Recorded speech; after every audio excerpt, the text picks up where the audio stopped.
I'm Zim, and you're listening to the Helpful Photographer Podcast in collaboration with New York City Photo Safari.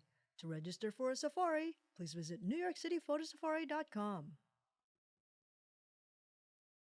Over the next 6 episodes, I'm going to talk about photographing birds because I just got home from Central and South America photographing birds with an amazing group of photographers. And wow, what a trip! The landscapes, the colors, the sheer number of birds, it was amazing. One of the highlights for us was photographing the resplendent quetzal in Costa Rica. If you don't know what I'm talking about, Google it. They're gorgeous, and when they spread their wings, it's magic. The red, the green, the white, and those long trailing tail feathers, it's just incredible. But here's the problem. They'd sit quietly deep in the shade, almost invisible. Then, without warning, they'd shoot out into the open light. If your camera wasn't already set up to freeze that motion, you missed it. And that's exactly what I want to talk about today. What camera mode should you be using when photographing birds? Now, conventional wisdom goes like this. If stopping action matters, use shutter priority. If depth of field matters, use aperture priority. And then there's the manual mode or nothing crowd. And if this is the conventional wisdom, I want to know, why do so many blogs recommend aperture priority for bird photography? Honestly, that one baffles me. Birds are fast, erratic, and constantly moving. When you shoot aperture priority, the camera is adjusting shutter speed to balance your chosen f-stop. Sounds fine, right? Except your camera assumes your subject isn't moving much, if at all. So it's going to default to shutter speeds based on the old 1 over focal length rule. That might be fine for a portrait, but for a hummingbird in flight, probably not.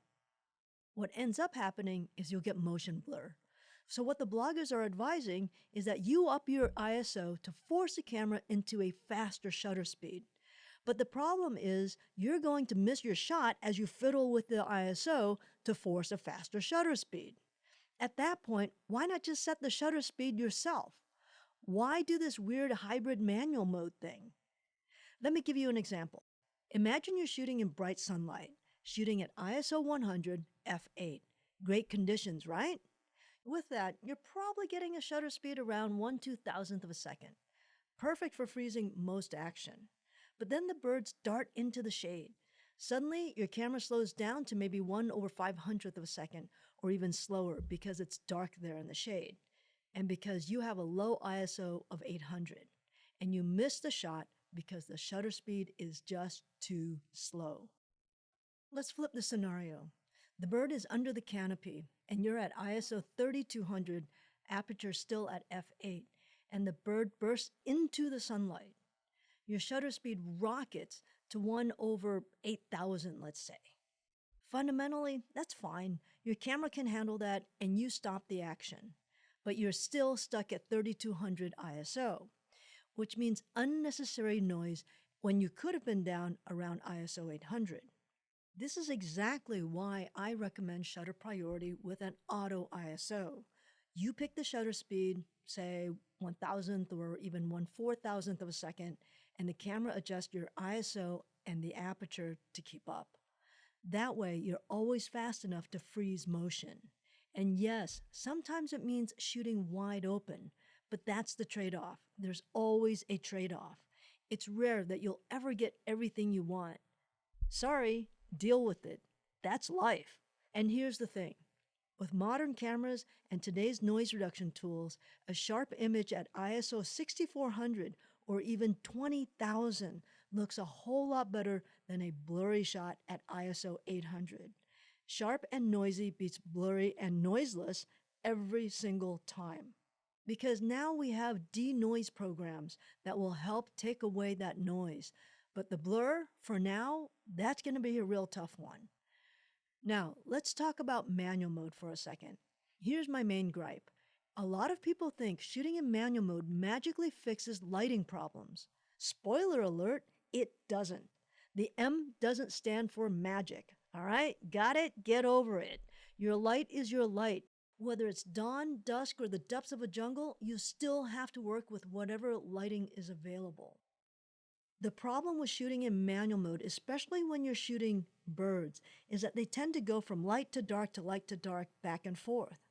So you're constantly having to adjust your shutter speed, your aperture, or your ISO to compensate for that light change. Most likely in a situation where you're shooting birds, you're going to be moving your ISO. But here's the thing, why not just shoot in an auto ISO and let the camera do it? One of the things I like to say is if your camera's happy to do it, why would you do it on your own?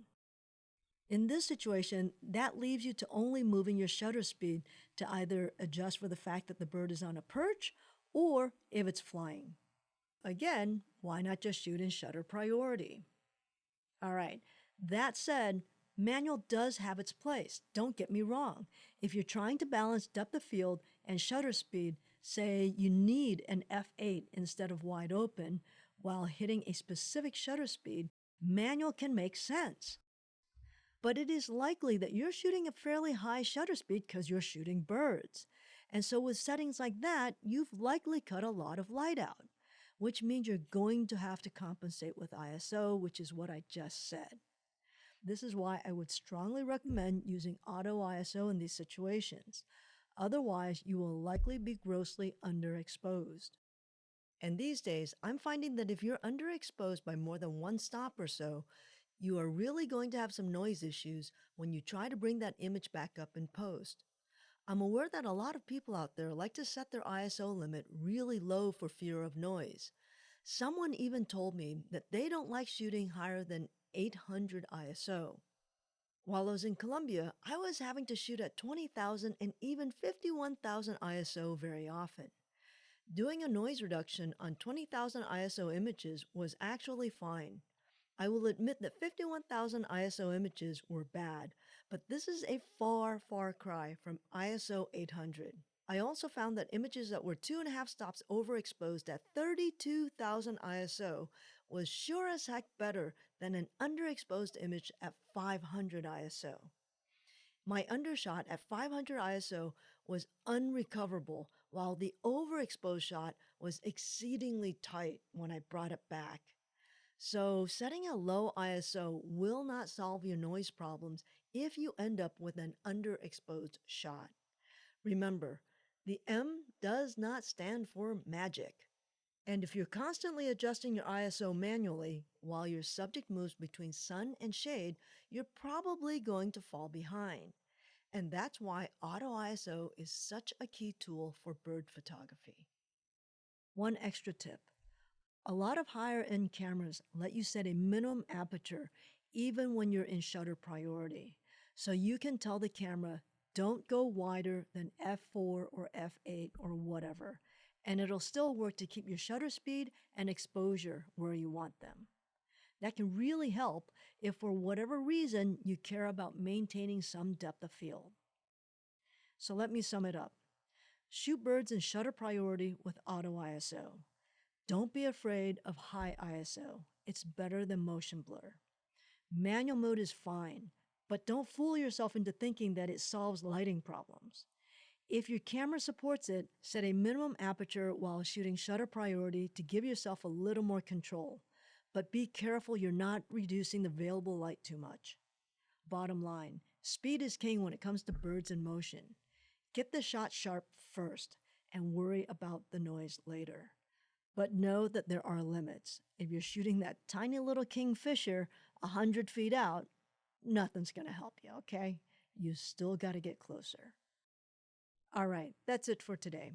In the next episode, I'll walk you through my shutter speed strategy, how I use custom settings to switch instantly between perched birds and birds in flight, and why that approach keeps my ISO in check while making sure I'm always ready for action. Thanks for tuning in. And if you're curious about joining me on an international photo safari, check out boundlessphotosafari.com. Until next time, keep on shooting.